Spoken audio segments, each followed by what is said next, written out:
Are you a risk taker or a risk avoider? Now, we're all wired slightly differently and we have differing levels of what we're comfortable with.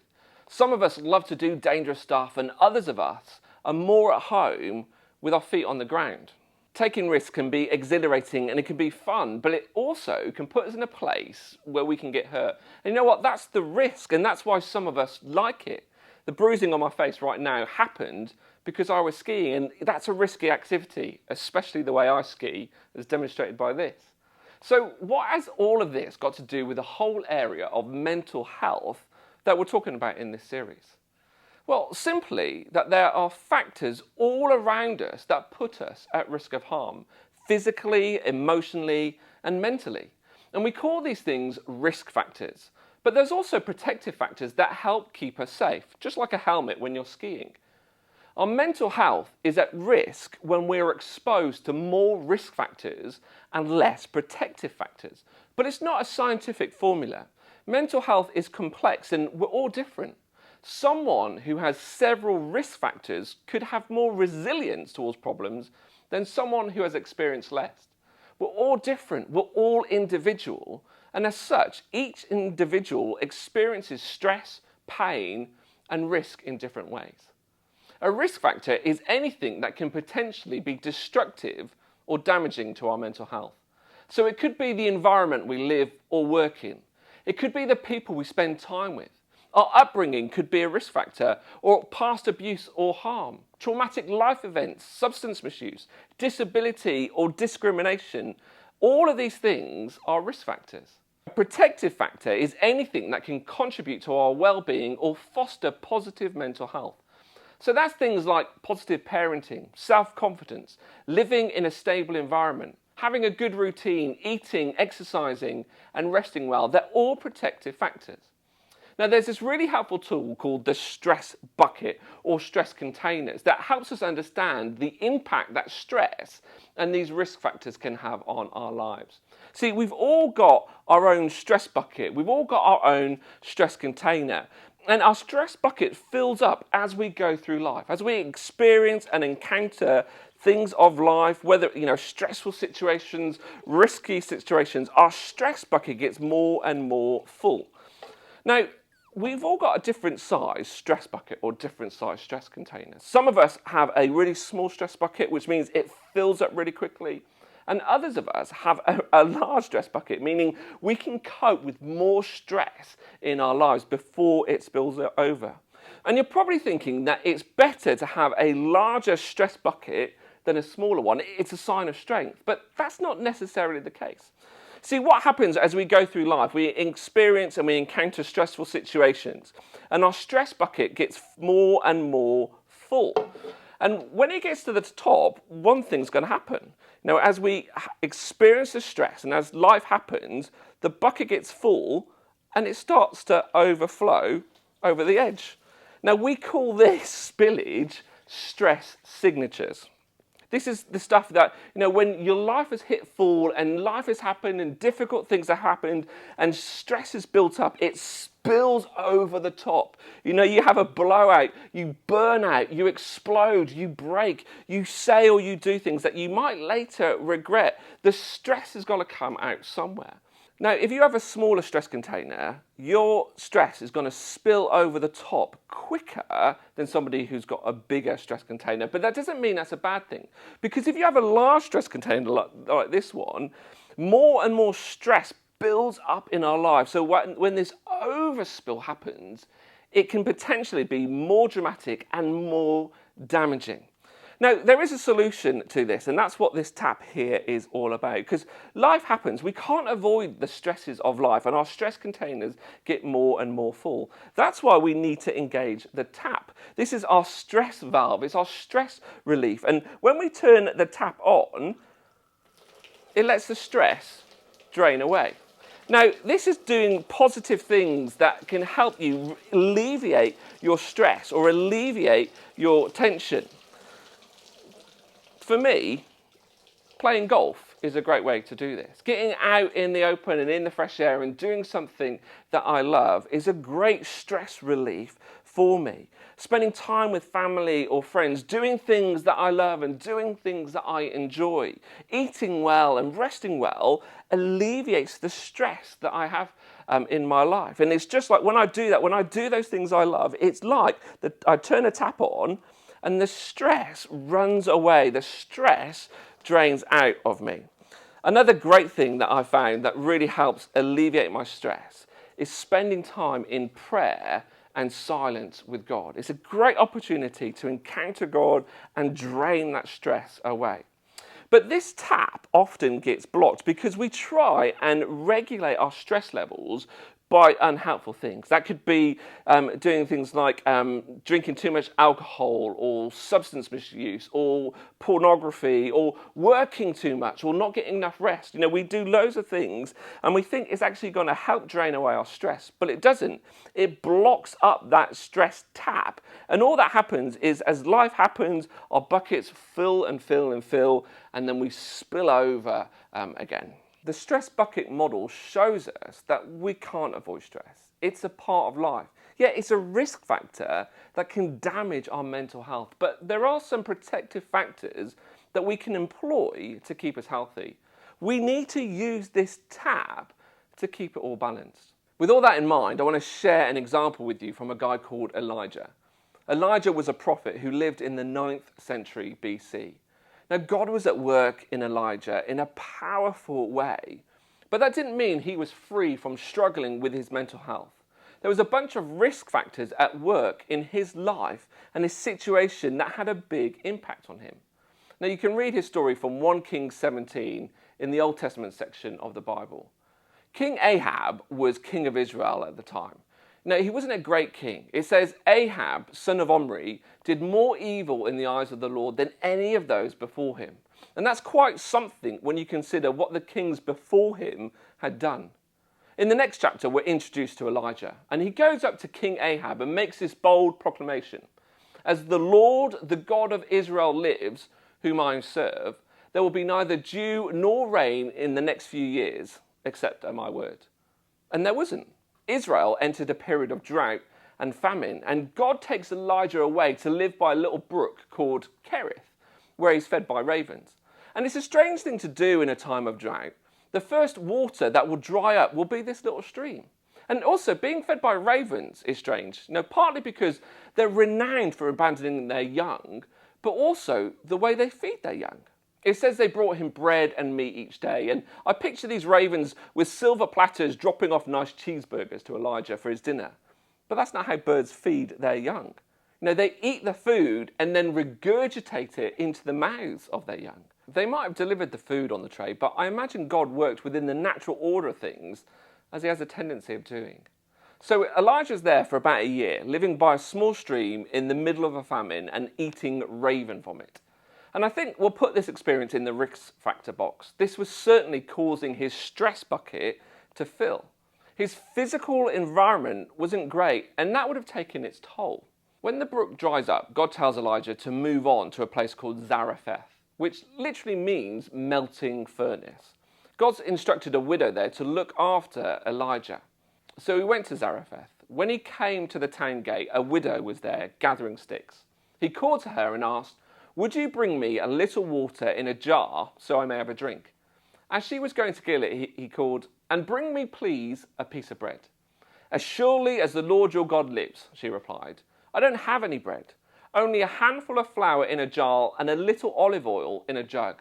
And I'm gathering a few sticks to take home and make a meal for myself and my son, that we may eat it and die." Elijah said to her, "Don't be afraid. Go home and do just as you've said. But first make a small loaf of bread for me from what you have and bring it to me. And then make something for yourself and your son."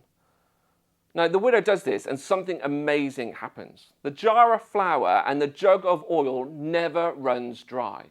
Every day, Elijah and this widow and her son witness this amazing miracle. But then one day, the widow's son dies and she blames Elijah. She thinks this is God's doing. So Elijah goes to the son and he cries out to God, and miraculously the boy comes back to life. And Elijah stays there for about 2 years before going back to face Ahab. And I think we can say that this experience in Zarephath is both a risk and a protective factor. He's in danger, but he also sees God at work and God's faithfulness. He's learning to trust and depend on God before moving on. But his stress bucket is getting pretty full. Just imagine the emotional stress and strain that this whole ongoing situation is having on Elijah. Now, the next bit of the story is absolutely amazing. You really need to read it for yourself. Basically, Elijah has a showdown with the prophets of Baal, who Jezebel, that's King Ahab's wife, had brought into Israel. Their actions and their worship of the Baals were pulling Israel away from Yahweh, from God. Their worship was extreme. In many cases, they would beat themselves until they dripped blood. And they also sacrificed babies into fire. And we haven't got time to fully explore into what happened here, but God does something amazing through Elijah and shows the prophets of Baal to be false prophets. The people of Israel who are gathered around to witness this showdown fall on their faces and proclaim, "The Lord, He is God." You know, it was a big moment for Elijah. But Jezebel isn't too pleased with what's happened, so she sends a message to Elijah, basically saying she's going to kill him by this time tomorrow. And it's an empty threat. If she really was going to kill him, why would she send a message? She'd just send an assassin instead.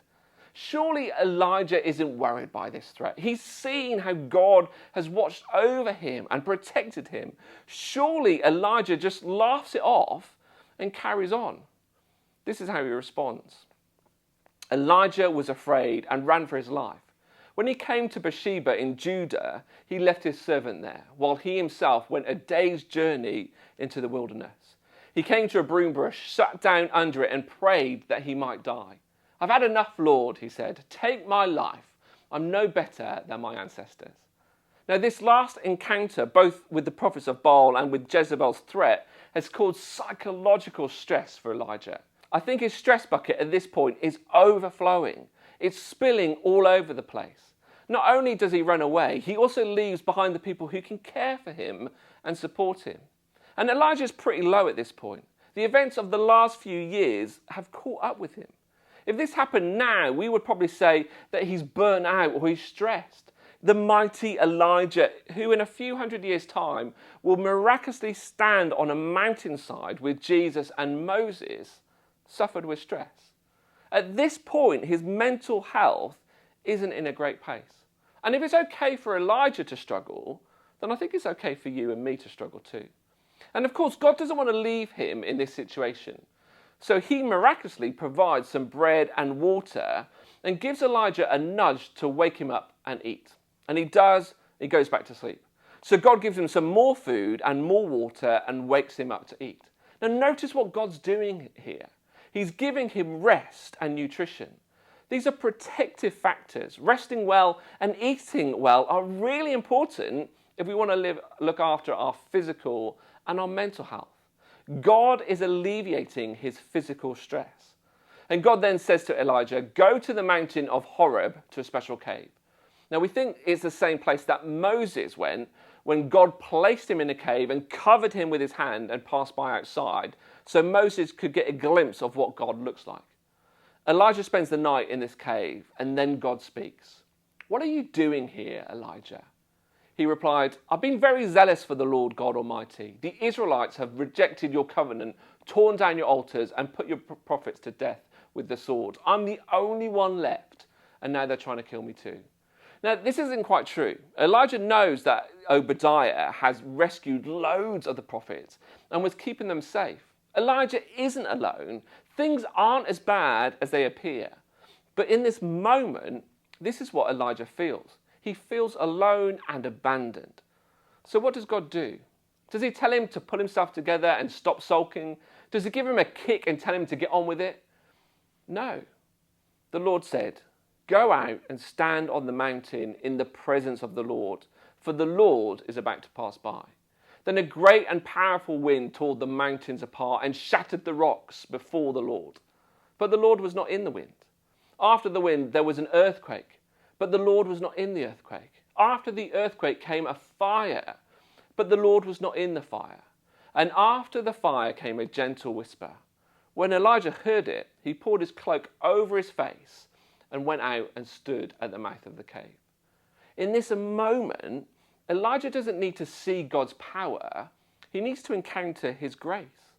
God is ministering to Elijah's emotional stress. And I'd love to know what God whispered to Elijah. Whatever it was enough to get him to come out of the cave. But not much has changed. God asked him the same question. What are you doing here, Elijah? And Elijah gives the same response. He replied, I've been very zealous for the Lord God Almighty. The Israelites have rejected your covenant, torn down your altars, and put your prophets to death with the sword. I'm the only one left, and now they are trying to kill me too.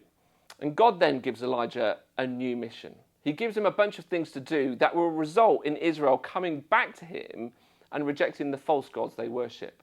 And one of the tasks is to go and find Elisha and get him to journey with you. God knows that Elijah needs people around him to help him and support him, to encourage him and challenge him. This new purpose is addressing Elijah's psychological stress. Now, there's so much in this story, so much in this example that can help us in our own lives today. I love the way God responds to Elijah, the room and the grace he gives him. I love the gentleness he displays.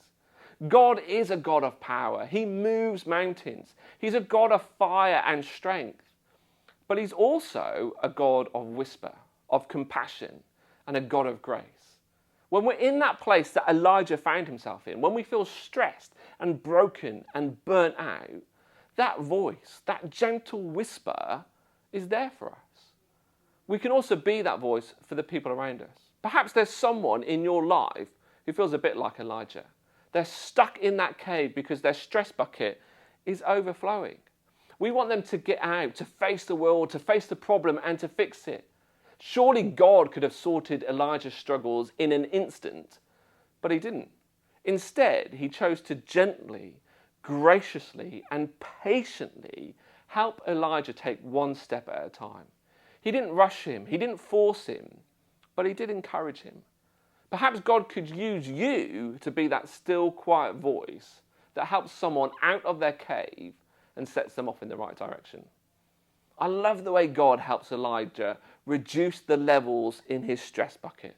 He opens the tap for him.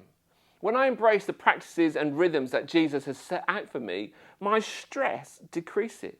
Sometimes I get the balance wrong. I spend so much time and energy doing things for him instead of simply being with him. Often this results in my stress bucket getting fuller and fuller. I think that's partly what's going on with Elijah. It's a subtle distinction, but when we get this right, when we find the balance and motivation of doing life with Jesus rather than for him, we find that we can cope with more, we can face more, and we can carry more. I thoroughly believe that God wants to help you open that tap and allow the stress to flow away. Listen to that gentle whisper and follow what he says.